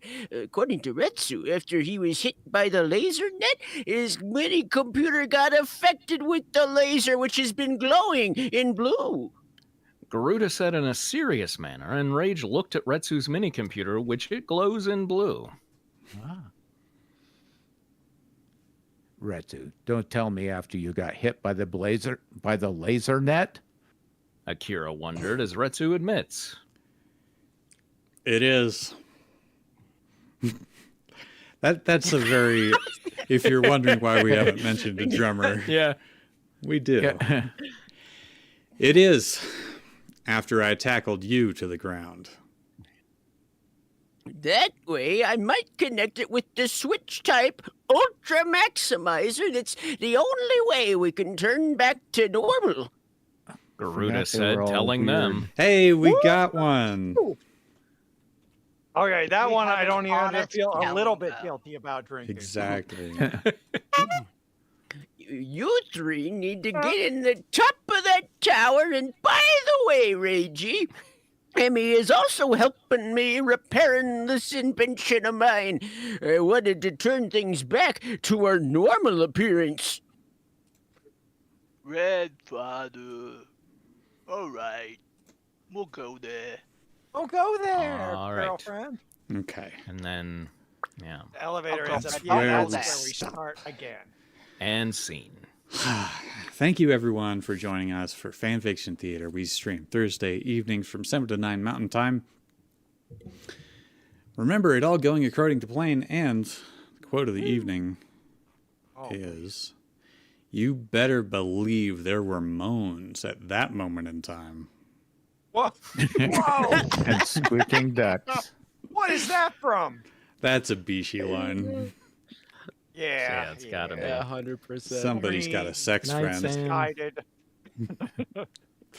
All right. Good night, everybody. We'll see you in 2 weeks in Next year. the new year. Yeesh. Good night. Things will be better next year, I promise.